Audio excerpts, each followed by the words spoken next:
தீபம், விளக்கேற்றும் எண்ணெய் மற்றும் அகர்பத்திகள் ஒரு தெய்வீக அனுபவம்.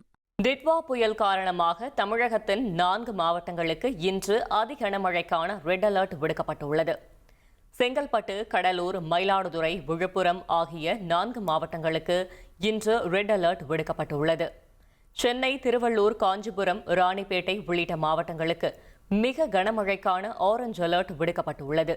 இதேபோல் திருவண்ணாமலை, கள்ளக்குறிச்சி, பெரம்பலூர், அரியலூர் ஆகிய மாவட்டங்களுக்கும் சேலம், தஞ்சை, நாகை, திருவாரூர், திருச்சி, புதுக்கோட்டை ஆகிய மாவட்டங்களுக்கும் சென்னை வானிலை ஆய்வு மையம் ஆரஞ்ச் அலர்ட் விடுத்துள்ளது.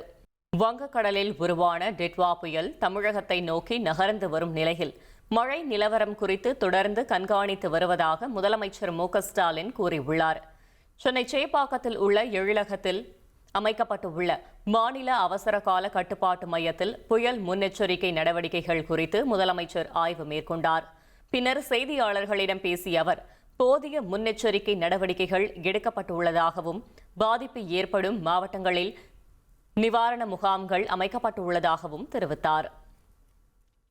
ஆக ரெட் அலர்ட் கொடுத்திருக்கக்கூடிய மாவட்ட ஆட்சித்தலைவரிடத்தில் வீடியோ மூலமாக இன்றைக்கி தொடர்பு கொண்டு கேட்டிருக்கிறோம். ஏற்கனவே நேற்றைய தினம் இது குறித்து என்னுடைய தலைமையில் சிஎஸ் முன்னிலையில் உயரதிகாரிகள் கூட்டத்தை கூட்டி எல்லா துறை அதிகாரிகள் கூட்டத்தை கூட்டி எச்சரிக்கையெல்லாம் எடுத்திருக்கிறோம், இன்ஸ்ட்ரக்ஷன் கொடுத்துருக்குறோம். எல்லா மாவட்டத்துக்கும் மானிட்டரிங் ஆஃபீஸ் அமைச்சு வச்சுருக்கிறோம். எல்லோரும் போய் சேர்ந்துட்டாங்க. ஆக ஏற்கனவே எந்தெந்த இடம் பாதிக்கப்பட்டிருக்கோ அந்தந்த இடத்துல உஷாராக இருந்து கவனிக்கணும்னு சொல்லி உத்தரவு போட்டிருக்கோம். மின்கம்பிகள் எங்கெங்கே அறுந்து போய் விபத்து ஏற்பட்டுச்சோ அந்த இடத்தையும் உஷாராக கண்காணிக்க வேண்டும் என்று சொல்லியிருக்கிறோம். எனவே அதை எச்சரிக்கை சொல்லுகிற அந்த பணியை தான் இன்றைக்கு நாங்கள் மேற்கொண்டிருக்கிறோம். எல்லா இடங்களும் முகாம்கள் ஏற்பாடு செய்யப்பட்டிருக்கு. தேவையான உணவு கொடுப்பதற்கு ஏற்பாடு செய்யப்பட்டிருக்கு.